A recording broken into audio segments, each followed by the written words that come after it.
आणि तयार आहे इथे आपली पनीर दम बिर्याणी।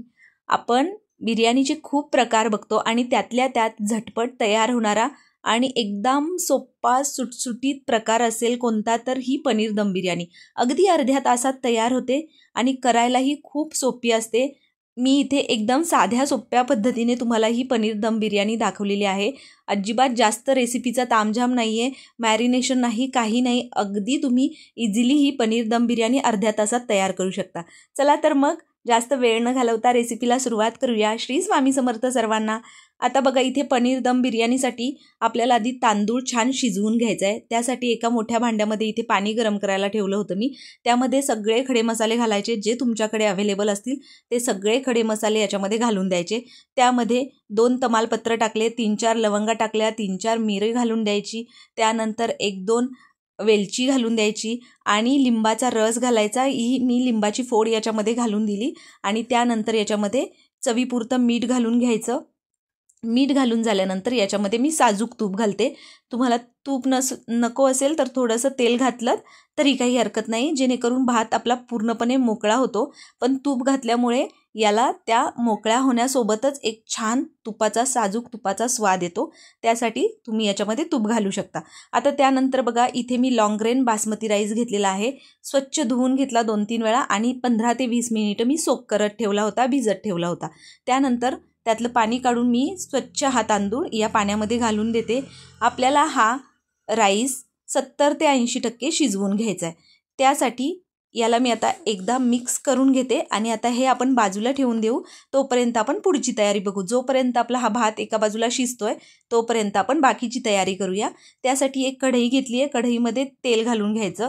आता मी इथे साधारणपणे 3 ते 4 चमचे तेल घालून घेतलेलं आहे, कारण मी याच्यातच पनीरची जी भाजी आहे ती करून घेणार आहे, त्यामुळे मी इथेच तेल जास्त घेतलेलं आहे। आता आपलं तेल गरम होत आहे तोपर्यंत इथे मी पनीरला तिखट, मीठ, हळद अशा गोष्टी लावून अगदी त्याला फ्राय करून घ्यायचं आपल्याला। याला मी मॅरिनेट केलेलं नाही, फक्त आपण याचे क्यूब करून घेतलेले आहेत। त्यानंतर चवीपुरतं मीठ घातलं आहे, त्यानंतर याच्यामध्ये हळद घातली आहे आणि त्यानंतर याच्यामध्ये लाल तिखट घालायचं आहे।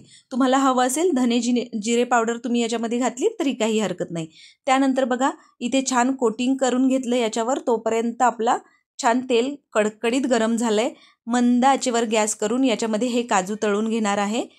साधारणपणे 5 ते 6 काजू मी त्याला मध्ये कट करून त्याच्या पाकळ्या घेतलेल्या आहेत आणि अगदी लाईट गोल्डन ब्राऊन रंगावर आपल्याला याला तळून घ्यायचं आहे। तुम्हाला मी दाखवते, हे बघा या पद्धतीने आपल्याला तळून घ्यायचं आहे। खूप जास्त त्याला डार्क ब्राऊन कलर येईपर्यंत तेलात ठेवायचं नाही आहे। त्यानंतर याच्यामध्ये कांदा घालून घ्यायचा आहे। साधारणपणे इथे मी 2 मोठ्या आकाराचे कांदे उभे चिरून घेतलेले आहेत। आता हा कांदा आपल्याला तळून घ्यायचा आहे, त्यासाठी अर्धा कांदा मी इथे वापरला आहे, अर्धा कांदा मी बाजूला ठेवून दिला आहे, तो आपण नंतर भाजीसाठी वापरणार आहोत। इथे छान कांदा तळून घ्यायचा। कांदा तेलात खूप जास्त डार्क ब्राऊन करायचा नाही, कारण तो बाहेर काढल्यानंतरही त्याची कुकिंग प्रोसेस चालू असते। त्यामुळे अगदी लाईट ब्राऊन रंगावर हा कांदा आपल्याला बाहेर काढून घ्यायचा आहे। तुम्ही बघू शकता या रंगावर आपल्याला हा कांदा बाहेर काढून घ्यायचा आहे, जेणेकरून तो खूप जास्त डार्क आणि खूप जास्त कडवटपणा येतो त्याला जर जास्त तळलं तर। अशा पद्धतीने मी बाजूला काढून घेते हा कांदा आणि आता आपला तोपर्यंत राईस पण चेक करून घेऊ। तुम्ही बघू शकता अशा पद्धतीने आपला इथे 70 ते 80% राईस छान शिजलेला आहे। अगदी अजून 2 ते 3 मिनिट आपण याला शिजू देऊया आणि त्यानंतर याला एका स्ट्रेनरच्या साहाय्याने आपल्याला स्ट्रेन करून घ्यायचं। यातलं संपूर्ण पाणी काढून याला परातीमध्ये किंवा एखाद्या पसरड्या ताटामध्ये आपल्याला पसरून ठेवायचं आहे। जोपर्यंत आपण ही पनीरच्या भाजीची तयारी करणार आहे तोपर्यंत याला मी छान पसरून ठेवणार आहे ताटामध्ये। तुम्ही बघू शकता अशा पद्धतीने मी छान स्ट्रेन करून घेतलं त्याला आणि अशा पद्धतीने आपल्याला याला छान हवेवर सुकत ठेवायचं आहे। तुम्हाला हवं असेल तुम्ही फॅन खाली ठेवलं तरी काही हरकत नाही, मी बाजूला ठेवून दिलं। त्यानंतर पनीरची आपल्याला भाजी करायची आहे, त्यासाठी इथे पनीर फ्राय करून घेणार आहे। थोडंसं त्याच्यावर कोटिंग येईपर्यंत आपल्याला हे पनीर फ्राय करून घ्यायचं आहे। अगदी खूप कमी वेळ लागतो, 2 ते 3 मिनिटात आपले छान हे पनीर फ्राय करून होतात। खूप जास्त त्याला तेलामध्ये अगदी डार्क ब्राऊन कोटिंग वगैरे करण्याची गरज नाही, अगदी लाईटली तुम्ही याला तळून घेऊ शकता। तुम्ही बघू शकता या पद्धतीने आपल्याला हे पनीर तळून घ्यायचं आहे, फ्राय करून घ्यायचं आहे. आता मी हे सगळे पनीर काढून घेते आणि तुम्हाला दाखवते. अशा पद्धतीने आपण हे पनीर फ्राय करून घेतलेत. आता त्याच तेलामध्ये आता जो अर्धा कांदा आपण ठेवला होता तो कांदा घालून घ्यायचा आहे. कांदा छान परतून घ्यायचा आहे, अगदी मऊसूद शिजेपर्यंत गोल्डन ब्राऊन रंगावर आपल्याला हा कांदा छान तळून घ्यायचा आहे.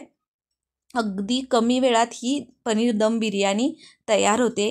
घाईच्या वेळीसुद्धा तुम्ही आरामात ही पनीर दम बिर्याणी करू शकता. आत्तासुद्धा उन्हाळ्यामध्ये खूप जास्त वेळ किचनमध्ये न घालवताही ही पनीर दम बिर्याणी आपल्याला तयार करता येते. कारण याला मॅरिनेट करत नाही आपण, काही नाही, अगदी इन्स्टंट आपण ही पनीर दम बिर्याणी करत असतो. त्यानंतर बघा आलं लसूण पेस्ट घालून घेतली आहे इथे. त्यानंतर याच्यामध्ये साधारण 2 छोट्या आकाराचे पण लालबुंद पिकलेले टोमॅटो घालायचे. आता इथं तुम्ही टोमॅटोची प्युरी घातली तरी काही हरकत नाही. मी बारीक चिरून इथे टोमॅटो घालून घेतला आहे. आता आपल्याला टोमॅटो छान मऊसूद या कांद्याबरोबर एकजीव होईपर्यंत शिजवून घ्यायचं आहे आणि त्यानंतर याच्यामध्ये आपल्याला बाकीचे जे सुके मसाले ॲड करायचे आहेत ते करून घ्यायचे आहेत. इथे बघा टोमॅटो आपला छान एकजीव झाला आहे, मऊसूद शिजायला लागला आहे. अगदी 2 ते 3 मिनिटं मी छान शिजवून घेतला कांद्यासोबत. त्यानंतर चवीपुरतं मीठ घालायचं आहे. मीठ घालताना लक्षात ठेवायचं आपण तांदूळ शिजत असतानाही मीठ घातलं आहे, त्यामुळे अंदाजाने मीठ घाला इथे. त्यानंतर हळद घातली, 1 चमचा जिरे पावडर घालायची, 1 चमचा धने पावडर घालायची आहे आणि त्यानंतर याच्यामध्ये अगदी 1 ते 1.5 चमचा मी आपला जो बिर्याणी मसाला असतो तो घातला. तुम्ही कोणत्याही ब्रँडचा वापरला तरी काही हरकत नाही. त्यानंतर साधारण 1 ते 1.5 चमचा मी इथे लाल तिखट घालून घेतलेला आहे. अशा पद्धतीने हे सगळे जे मसाले आहेत ते आता आपल्याला मिक्स करून घ्यायचे.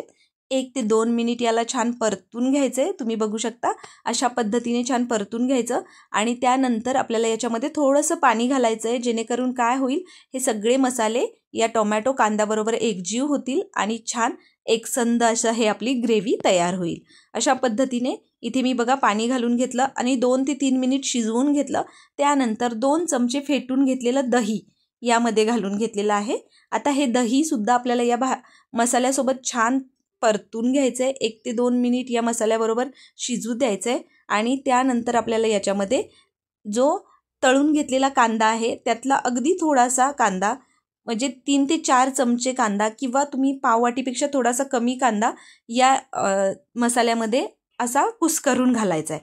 त्यानंतर त्याच्यामध्ये आपल्याला जे आपण पनीर फ्राय करून घेतलं होतं ते पनीर घालून घ्यायचं आहे आणि आता आपल्याला 2 ते 3 मिनिट या पनीरला या मसाल्याबरोबर परतून घ्यायचं आहे. तुम्हाला हवं असेल 1 मिनिट तुम्ही याच्यावर झाकण ठेवू शकता, पण त्याची गरज नाही आहे. जरी तुम्ही 2-3 मिनिटं मंद आचेवर या मसाल्यासोबत हे पनीर छान परतून घेतलं तरी चालेल. आता याच्यामध्येच मी हा राईस घालून आपल्याला याच्यावरच या पनीर दम बिर्याणीला दम देण्यासाठी ठेवून द्यायचं आहे. त्यासाठी बघा सगळे जे आपले राईस शिजवून घेतले होते तो राईस मी याच्यावर घालून देते आणि त्यानंतर आपल्याला याच्यावर जो तळून घेतलेला कांदा आहे तो घालून घ्यायचा आहे. त्यानंतर याच्यावर जे काजू आपण तळून घेतले होते ते काजू तुम्ही घालून घेऊ शकता. तुम्हाला हवं असेल तुम्ही केशरचं थोडंसं दूध करून ते दूध याच्यावर घालू शकता आणि त्यानंतर साजूक तूप घालून घेतलं आहे मी याच्यावर. 1 ते 1.5 चमचा छान तूप घालून घ्यायचं. खूप सारी बारीक चिरलेली कोथिंबीर असेल, पुदिना असेल ते घालू शकता. मी इथे पुदिना अवेलेबल नव्हता तर बारीक चिरलेली कोथिंबीर घालून घेतली आहे आणि आता याच्यावर आपल्याला जे पॅक बसणारं असतं ते झाकण ठेवायचं आहे. जर तुमच्याकडे असं पॅक बसणारं झाकण नसेल तर तुम्ही याच्यावर जो आपला फॉईल पेपर असेल त्याने कोटिंग करू शकता. फक्त थोडंसं थंड होऊ द्या. आता बघा याच्यावर हे ताट माझं परफेक्ट बसतं, त्यामुळे मी ते ताट ठेवून दिलं आणि त्याच्यावर जी मोठी वजनदार कढई आहे त्या 2 कढई ठेवून दिल्या. तुमच्याकडे जे काही जड वस्तू असेल ती तुम्ही ठेवली तरी काही हरकत नाही. आता साधारण 10 ते 15 मिनिटं एकदम मंद आचेवर याला छान दम द्यायचा आहे आणि छान वाफ येऊ द्यायची आहे आणि त्यानंतर मी 15 मिनिटानंतर तुम्हाला दाखवते. इथे आपली दम बिर्याणी, पनीरची दम बिर्याणी तयार आहे. एकदम परफेक्ट झाली होती, अजिबात खाली लागली नव्हती आणि मस्त सुगंध यायला सुरुवात झाली होती. तुम्हाला मी दाखवते तांदूळ किती मोकळे झालेले आहेत आणि चवीला म्हणाल तर अप्रतिम झाली होती. त्यामुळे तुम्ही नक्की या पद्धतीने ही इन्स्टंट होणारी पनीर दम बिर्याणी करून बघा आणि मला नक्की सांगा की तुम्हाला ही रेसिपी कशी वाटली. केल्यानंतर चव कशी वाटली नक्की कमेंट करून सांगा. आणि जर ही आपली इन्स्टंट अगदी अर्ध्या तासात होणारी पनीर दम बिर्याणी तुम्हाला आवडली असेल तर आपल्या आदिश्री रेसिपी चॅनलला सबस्क्राईब करा. त्याचबरोबर बेल आयकॉन प्रेस करायला अजिबात विसरू नका, जेणेकरून इथून पुढे येणाऱ्या छान छान नवनवीन रेसिपीच्या नोटिफिकेशन्स तुम्हाला मिळतील आणि त्या सगळ्या छान छान रेसिपी तुम्हाला ट्राय करून बघता येतील. चला तर मग या आपल्या झटपट होणाऱ्या पनीर दम बिर्याणीच्या रेसिपीला लाईक करा, रेसिपी शेअर करा आणि कमेंट करून मला नक्की सांगा की ही झटपट होणारी आणि हॉटेलच्या दम बिर्याणीला मागे टाकेल अशी बिर्याणी तुम्हाला कशी वाटली. थँक्यू.